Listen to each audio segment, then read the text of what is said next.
News 42 Kannada.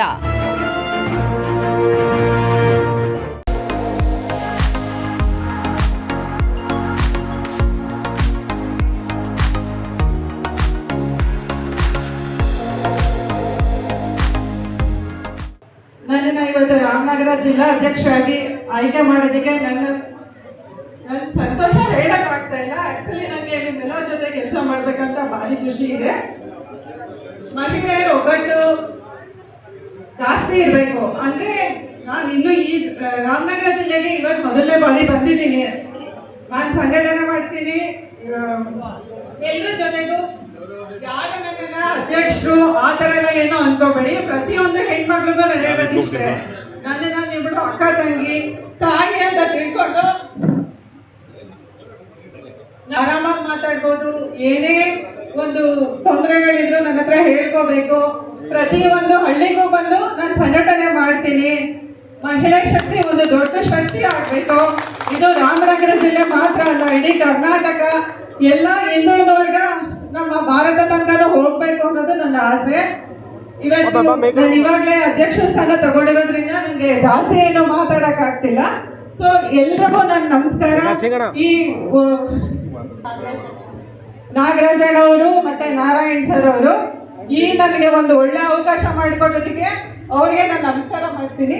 ಅಣ್ಣ ಎಲ್ಲ ಹೇಳಿದ್ರು ನಿಮ್ ಜೊತೆ ಇರ್ತೇನೆ ಮೇಡಮ್, ನಾನು ನಿಮ್ಗೆ ಸಪೋರ್ಟ್ ಮಾಡ್ತೀನಿ ಅಂತ.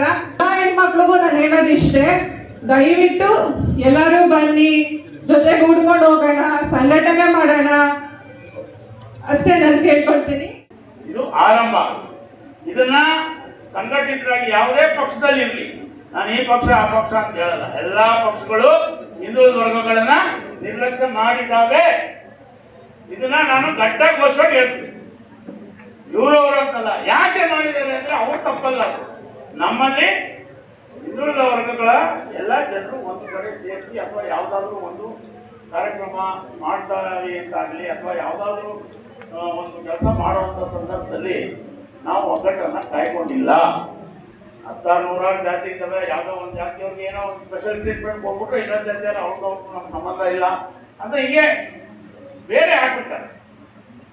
ಅದು ಆಗಬಾರ್ದು. ಈಗ ವೇದಿಕೆಯಲ್ಲಿ ಇರ್ತಕ್ಕಂಥ ಮುಖಂಡರು ಇದನ್ನ ಗಮನದಲ್ಲಿ ಇರಿಸ್ಬೇಕು. ಮುಂದೆ ಯಾವತ್ತೇ ಆಗಲಿ ಈ ಒಂದು ಸಂಘಟನೆ ಒಗ್ಗಟ್ಟಾಗಿ ಹೋಗ್ಬೇಕಂದ್ರೆ ಬಹಳ ಶ್ರಮ ಇದೆ.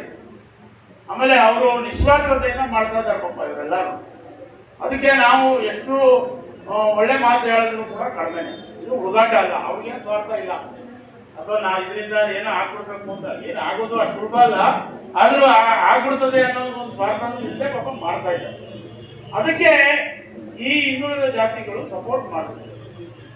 ಸಪೋರ್ಟ್ ಮಾಡೋದ್ರ ಮುಖಾಂತರ ಏನಪ್ಪ ಇದ್ರ ರಿಸಲ್ಟ್ ಏನಂದ್ರೆ ಯಾರೋ ಹಿಂದುಳಿದ ಜಾತಿಗಳು ಅವ್ರಿಗೆ ಅನುಕೂಲ ಆಗ್ತದೆ. ಇವರು ಅವರು ಶಿವಕುಮಾರ್ ಚೌಧರಿಗೆ ಆಗ್ತದೋ, ನಾಗರಾಜ್ಗೆ ಆಗ್ತದೋ, ನಾರಾಯಣ್ಗೆ ಆಗ್ತದೋ, ಪವಿತ್ರ ಪ್ರಮೋದರಿಗೆ ಆಗ್ತದೋ, ವೆಂಕಟೇಶ್ಗೆ ಆಗ್ತದೋ, ಅಥವಾ ಇವ್ರು ರಾಜಾರ್ಗೆ ಆಗ್ತದೋ, ಯಾರಿಗಾಗಲಿ ಯಾರೋ ಒಬ್ಬರಿಗೆ ಇವಾಗೆಲ್ಲ ಹಿಂದುಳಿದ ವರ್ಗದವರು ಎಚ್ಚೆತ್ಕೊಂಡಿದ್ದಾರೆ, ನಾವು ಅವ್ರನ್ನ ನಿರ್ಲಕ್ಷ್ಯ ಮಾಡಬಾರ್ದು ಅನ್ನೋ ಭಾವನೆ ಎಲ್ಲ ಪಕ್ಷಗಳಲ್ಲೂ ಬರ್ತದೆ. ಆಮೇಲೆ ರಾಜಕೀಯ ಅಧಿಕಾರ ಇಲ್ಲದೆ ಹೋದ್ರೆ ನೀವು ಆರ್ಥಿಕವಾಗಿ ಸಾಮಾಜಿಕವಾಗಿ ಮೇಲೆ ಬರೋದು ಅಷ್ಟು ಸಾಧ್ಯ ಅಲ್ಲ. ರಾಜಕೀಯ ಅಧಿಕಾರ ಮುಖ್ಯನೇ. ಇವತ್ತು ನೀವು ನೋಡಿ, ಹಿಂದೆ ಈಗ ದೇವೇಗೌಡರು ಪ್ರಧಾನಮಂತ್ರಿ ಆಗೋಕ್ಕೆ ಮುಂಚೆ ಬಹಳಷ್ಟು ಜನ ಪಕ್ಕದಲ್ಲಿ ಗೌಡ ಅನ್ನೋ ಹೆಸರನ್ನ ಬಹಳಷ್ಟು ಕಡಿಮೆ ಇದೆ. ಬಟ್ ದೇವೇಗೌಡರು ಆದ್ಮೇಲೆ ಇಡೀ ದೇಶದಲ್ಲಿ ಇದು ಸಣ್ಣ ಮಕ್ಕಳಿಗೂ ಕೂಡ ಗೌಡ ಅನ್ನೋ ಒಂದು ಹೆಸರು ಇಡ್ತಾ ಇದ್ದಾರೆ. ಯಾಕೆಂದ್ರೆ ಅದೊಂದು ಗರ್ವದ ಪ್ರತೀಕ ಅಥವಾ ನಮ್ಮ ಸ್ವಾಭಿಮಾನ ಅಂತ ಹೇಳಿ ಅವ್ರು ತಿಳ್ಕೊಂಡು ಮಾಡ್ತಾ ಇದ್ದಾರೆ. ಅಂದ್ರೆ ನಾವು ಕೂಡ ಸಮಾಜದ ಮಂಚೂಣಿಯಲ್ಲಿದ್ದೀವಿ. ಈಗ ಸಿದ್ದರಾಮಯ್ಯವರು ಮುಖ್ಯಮಂತ್ರಿ ಆಗ್ತಾರೆ. ಈಗ ನಮ್ಮ ಹುಡುಗರು ಅಲ್ಲಪ್ಪ ಏನೋ ಇದ್ರದ್ದು ಅನ್ನೋ ಒಂದು ಭಾವನೆ ಅವಾಗ ಬಹಳಷ್ಟು ಜನ ಹೋಗ್ತಾ ಇದೆ. ಈಗ ಎಲ್ಲರೂ ಮಂಚೂಣಿಗೆ ಬಂದು ಇಲ್ಲ ಕುರ್ಬಾಸ್ ಹಂಗೆ ಎಲ್ಲ ಜಾತಿಗಳವರು ಈಗ ಬಲ್ಗೆಯರು ಇರ್ಬೋದು, ಎಡಗೆಯರು ಇರ್ಬೋದು, ಎಲ್ಲರೂ ಕೂಡ ನಮ್ಮ ಅವರವರ ಜಾತಿಗಳನ್ನ ಮಂಚೂಣಿಗೆ ಬಂದು ಗರ್ವದಿಂದ ಹೇಳ್ಕೊತಾ ಇದ್ದಾರೆ. ಅದು ರಾಜಕೀಯ ಅಧಿಕಾರ ಸಿಕ್ಕಿದಾಗ ಮಾತ್ರ ಆ ರೀತಿ ಹೇಳ್ಕೊಳ್ಳಿಕ್ಕೆ ಸಾಧ್ಯ. ಮತ್ತೆ ಸಮಾಜದಲ್ಲಿ ಅದಕ್ಕೆ ಒಂದು ಬೆಲೆ ಸಿಗ್ತದೆ. ಹಾಗಾಗಿ ಇವತ್ತು ಹಿಂದುಳಿದ ಜಾತಿಗಳು ಇವತ್ತು ನಮ್ಮ ದಕ್ಷಿಣ ಜಿಲ್ಲೆಯಲ್ಲಿ ಇನ್ನು ಬಹಳಷ್ಟು ನಾವು ದೂರ ಕ್ರಮಿಸಬೇಕಾಗಿದೆ. ಆ ನಿಟ್ಟಿನಲ್ಲಿ ನಮ್ಮ ಶಶಿಕಲಾ ಶಿವಕುಮಾರ್ ಜೋಡಶೆಟ್ಟಿ ಅವರು ಮಹಿಳಾ ವಿಭಾಗದಲ್ಲಿ ಎಲ್ಲ ತಾಲೂಕು ಅಧ್ಯಕ್ಷರುಗಳನ್ನ ಕೂಡ ಅವ್ರನ್ನ ವಿಶ್ವಾಸ ತಗೊಂಡು ನಿರಂತರವಾಗಿ ಸಂಘಟನೆಯನ್ನ ಮಾಡಿ ನಾವು ಎಲ್ಲ ರೀತಿಯ ಸಹಕಾರವನ್ನ ಕೊಡಲಿಕ್ಕೆ ಹಿಂದುಳಿದ ಜಾತಿಗಳ ಒಕ್ಕೂಟಕ್ಕೆ ನಿಮ್ಮ ಮಹಿಳಾ ವಿಭಾಗಕ್ಕೆ ಸದಾ ಸಿದ್ಧರಾಗಿ ಇರ್ತೇವೆ ಮತ್ತು ಎಲ್ಲ ರೀತಿಯ ಸಲಹೆ ಸೂಚನೆಗಳು ಕೊಡೋದಕ್ಕೆ ನಾವು ಸದಾ ಸಿದ್ಧರಾಗಿರ್ತೇವೆ ಅಂತ ಈ ಸಂದರ್ಭದಲ್ಲಿ ನಾನಾದ್ರೂ ಹೇಳಲಿಕ್ಕೆ ಬಯಸ್ತೇನೆ. ನಾನು ಹೇಳೋದು ಏನಕ್ಕೆ ಗೊತ್ತಾ, ಇವತ್ತು 19/9 ಶುಕ್ರವಾರದಂದು 2025 ಇವತ್ತು ಕೆಂಪೇಗೌಡ ಸರ್ಕಲ್ ಇಂದ ಜೂನಿಯರ್ ಕಾಲೇಜ್ ಮೈದಾನದವರೆಗೂ ಅವ್ರದೇ ಆದಂತ ಎಲ್ಲ ಯಾವ ಜಾತಿ ಇದೆ ಅವ್ರದೇ ಆದಂತ ಒಂದು ಟ್ಯಾಬ್ಲೋಗಳು ಬರ್ತಾ ಇದೆ. ಎಲ್ಲ ಹೆಚ್ಚಿನ ರೀತಿಯಲ್ಲಿ ಆಸಕ್ತಿ ತಗೊಂಡು ಹಿಂದುಳಿದ ಕಟ್ಟೋಣ ಅಂತ ಬಂದಿದ್ದಾರೆ. ಇವತ್ತು ಏನು ಇವತ್ತು ಪ್ರತಿಯೊಂದು ಕಾರ್ಯಕ್ರಮಕ್ಕೂ ಬರ್ತಾ ಇದ್ದಾರಲ್ಲ ಜನ, ಯಾರು ದೊಡ್ಡ ಕಾಸು ಕೊಟ್ಟು ಕಷ್ಟವಂತ ಜನಗಳಲ್ಲ, ನೀವೆಲ್ಲ ಲೀಡರ್ಗಳಾಗಿ ನಮ್ಮ ಹಿಂದುಳಿದವ್ರನ್ನ ಕಟ್ಟೋಣ ಅಂತ ಈ ಒಂದು ಬೆಂಬಲ ಕೊಟ್ಕೊಂಡು ಬಂದಿದ್ದೀರಾ. ಇದೇ ರೀತಿ ನಮ್ಮ ಏನು ಇವತ್ತು ನಾವು ಕೆಂಪೇಗೌಡ ಸರ್ಕಲ್ ಇಂದ ಮೆರವಣಿಗೆ ಹೊರಡ್ತೀವಿ, ಅದಕ್ಕೆಲ್ಲ ನಿಮ್ ಸಹಕಾರ ಹೆಚ್ಚಿನ ರೀತಿಯಲ್ಲಿ ಬೇಕಾಗ್ತದೆ. ಸ್ವಾಭಿಮಾನದಿಂದ ಸೇರ್ತಾ ಇದ್ದೀರಾ, ಸ್ವಾಭಿಮಾನ ಯಾತ್ರೆ ಆಗ್ಬೇಕು ನಮ್ಮ ಈ ಒಂದು ಮೆರವಣಿಗೆ ಅಂತ ದೇವರಾಜ ಅರಸು ಜನ್ಮ ದಿನಾಚರಣೆ ನಾವೆಲ್ಲ ಆಚರಿಸ್ತಾ ಇದೀವಿ. ನಮ್ಗೆ ಅದೊಂದು ವೇದಿಕೆ.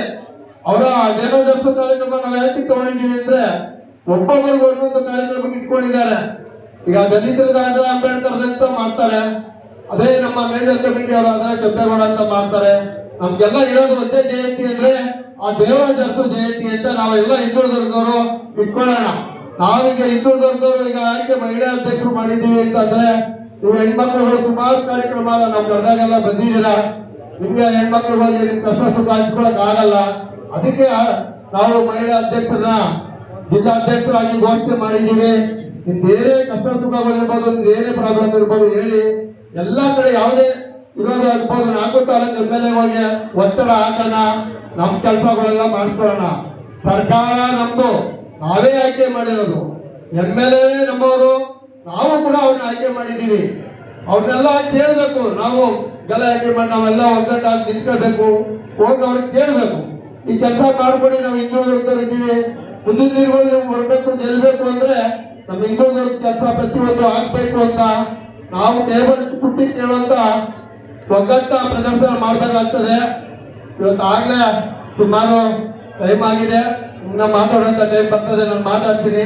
ದಯವಿಟ್ಟು ಇಷ್ಟೊಂದು ಸಹಕರಿಸಿದ್ಕೆ, ಇಷ್ಟೊಂದು ಟೈಮ್ ಕೊಟ್ಟು ನಮ್ಮೆಲ್ಲ ಸಹಕರಿಸಿದ್ಕೆ ವೇದಿಕೆ ಮುಂದೆ ಇರುವ ಎಲ್ಲ ಮಹಿಳೆಯರಿಗೂ, ನಮ್ಮ ಎಲ್ಲ ಮುಖಂಡರಿಗೂ, ವೇದಿಕೆ ಮೇಲಿರುವ ಎಲ್ಲ ಗಣ್ಯರಿಗೂ, ಎಲ್ಲ ನಮ್ಮ 5 ತಾಲೂಕು ಏನು ಅಧ್ಯಕ್ಷರುಗಳಿದ್ದಾರೆ ಅವರೆಲ್ಲ ಹೆಚ್ಚಿನ ರೀತಿಯಲ್ಲಿ ಜವಾಬ್ದಾರಿ ತಗೊಂಡು 19ಕ್ಕೆ ಕಾರ್ಯಕ್ರಮಕ್ಕೆ ಹೆಚ್ಚಿನ ರೀತಿಯಲ್ಲಿ ಸೇರಿಸ್ಬೇಕು ಅಂತ ತಮ್ಮೆಲ್ಲರಿಗೂ ಮನವಿ ಮಾಡ್ತಾ ನಾನು 2 ಮಾತು ಮಾತಾಡಿ ಮುಗಿಸ್ತೀನಿ. ಜೈ ಜೈ ಕನ್ನಡ. 1972, 77, 80 ತನಕ, ಯಾಕೆಂದ್ರೆ ಈಗ 45 ವರ್ಷಗಳಾಯಿತು. ದೇವರಾಜ ಅರಸು ಅವರು ಒಂದು ಮಾಡಿದಂತ ಒಂದು ದೊಡ್ಡ ಕೆಲಸ ಏನಪ್ಪಾ ಅಂದ್ರೆ ಎಲ್ಲ ಅಹಿಂದ ವರ್ಗಗಳಿಗೆ ಕರೆದು ಮನೆಗೆ ಹೋಗಿ ಕರೆದು ಟಿಕೆಟ್ಗಳನ್ನ ಕೊಟ್ಟು MLAಗಳನ್ನ ಮಾಡಿದಂತ ಒಂದು ಸುದಿನ. ಆ ಮಹಾನ್ ನಾಯಕ ನಾವೇನು ಹೇಳ್ತೀವಿ ಅಂದ್ರೆ ಎಲ್ಲದಕ್ಕೂ ಒಂದು ಗುರಿ ಇಟ್ಕೋಬೇಕು. ಆ ಗುರಿಯಿಂದ ನಮಗೆ ಒಬ್ಬರು ಗುರುಗಳು ಬೇಕು. ನೀವು ಯಾರೇ ಆಗಲಿ ನಾನು ಹೇಳೋದು ಇಷ್ಟೇ, ಹಿಂದುಳಿದ ಸಮಾಜಗಳಾದಂಥ ನಾವು ದೇವರಾಜ ಅರಸು ಅವರನ್ನು ನಮ್ಮ ಗುರುಗಳಾಗಿ ನೀವು ಸ್ವೀಕಾರ ಮಾಡಿ, ನಿಮ್ಮ ಮನೆಗಳಲ್ಲಿ ಒಂದೊಂದು ಫೋಟೋ ಹಾಕಿ, ನಿಮ್ಮನ್ನು ನೋಡಿದಾಗ ದೇವರಾಜ ಅರಸು ಅಂತ ನೋಡಿದಾಗ ಇವರು ಹಿಂದುಳಿದ ವರ್ಗದ ಸಮಾಜದವರು ಅಂತ ಗೊತ್ತಾಗಬೇಕು. ದಯವಿಟ್ಟು ಇವತ್ತಿಂದ ಅದನ್ನ ನಾವೆಲ್ಲ ಪಾಲಿಸ್ತೀರಿ ಅಂತಕ್ಕಂಥದ್ದನ್ನು ನಾನು ಹೇಳಿ, ನಾನು ಸೇರಿ ಎಲ್ಲರೂ ಈ ಒಂದು ಇದನ್ನ ಮಾಡಿ, ನಾವು ಯಾಕೆ ಹೇಳಿದ್ರೆ ಹಿಂದುಳಿದ ವರ್ಗದ ಮಹಾನ್ ನಾಯಕರು ನಮ್ಮ ದೇಶದ ಅನೇಕ ವಿಚಾರಗಳನ್ನ ಹೇಳಿದ್ರು. ಅವರು ಮುಖ್ಯಮಂತ್ರಿಗಳಾದ ಮೇಲೆ ನಿಮಗೆ ಎಲ್ಲ ಗೊತ್ತಿದೆ ಹಿಂದುಳಿದ ವರ್ಗದಲ್ಲಿ ಯಾರ್ಯಾರಾಗಿದ್ದಾರೆ.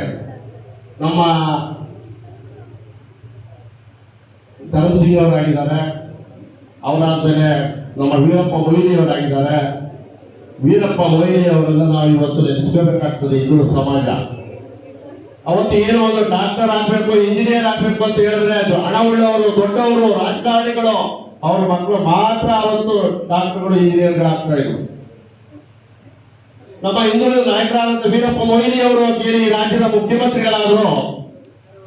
ಸಿ ಇದೆ ಅಂತಕ್ಕಂಥದ್ದನ್ನ ಜಾರಿ ಮಾಡಿ ಇವತ್ತು ಎಲ್ಲ ಹಿಂದುಳಿದ ವರ್ಗದ ನಮ್ಮ ಮಕ್ಕಳು ಇವತ್ತು BA-MBBS ಅನ್ನ ಮಾಡ್ತಾ ಇರೋದನ್ನ ನಾವು ನೋಡ್ತಾ ಇದ್ದೀವಿ. ನಮ್ಮ ಸಮಾಜಗಳು ಸಣ್ಣ ಪುಟ್ಟ ಸಮಾಜ ಅಂತಕ್ಕಂಥದ್ದನ್ನು ಬಿಟ್ಟರೆ ಏನೋ ಒಂದು 15 ಲಕ್ಷ ಇದ್ದೀವಿ, 20 ಲಕ್ಷ ಇದ್ದೀವಿ, 8 ಲಕ್ಷ ಇದ್ದೀವಿ, 7 ಲಕ್ಷ ಇದ್ದೀವಿ ಅಥವಾ 5 ಲಕ್ಷ ಇದ್ದೀವಿ. ಇವತ್ತು ನಮ್ಮ ಸೋರ್ ಸಮಾಜಕ್ಕೆ ಒಂದು 40-45 ಸಾವಿರ ಇರ್ಬೋದು. ದೇವರಾಜ ಉತ್ಸವರ ಒಂದು ಸಮಾಜ.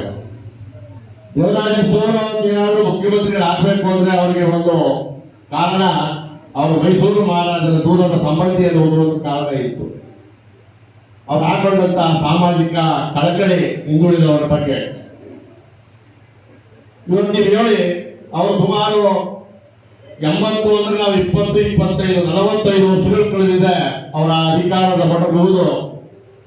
ಯಾರು ಇವತ್ತು ನಮಗೆ ಆ ಒಂದು ಇದನ್ನೇ ಇಟ್ಕೊಂಡು, ಗುರಿಯನ್ನೇ ಇಟ್ಕೊಂಡು ಹಿಂದುಳಿದ ಸಮಾಜಗಳನ್ನ, ಹಿಂದ ಸಮಾಜಗಳನ್ನ ನಾನು ಮುಂದೆ ತರಬೇಕು ಅಂತಕ್ಕಂಥ ಯಾರಾದ್ರೂ ಒಬ್ಬರು ಮುಖ್ಯಮಂತ್ರಿ ಅವರು ಏನಾದ್ರು ಇದ್ದಾರ ಹೇಳಿ?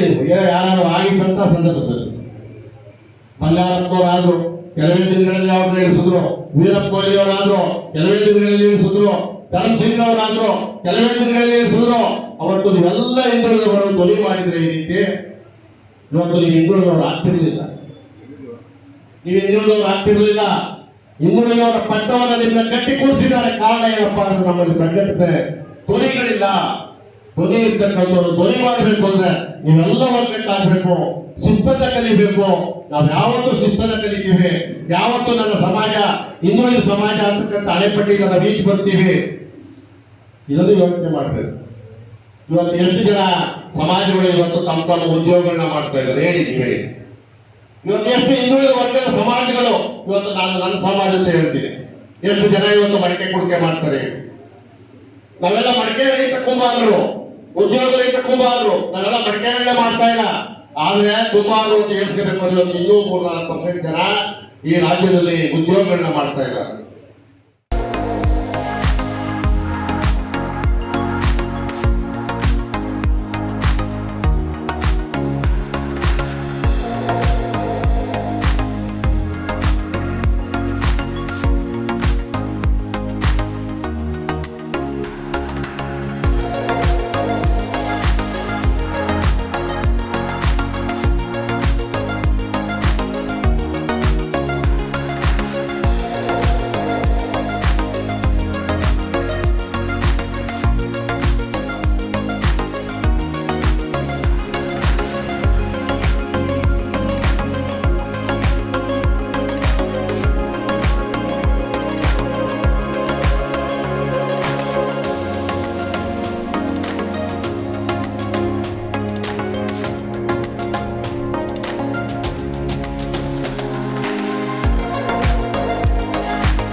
News 42 Kannada.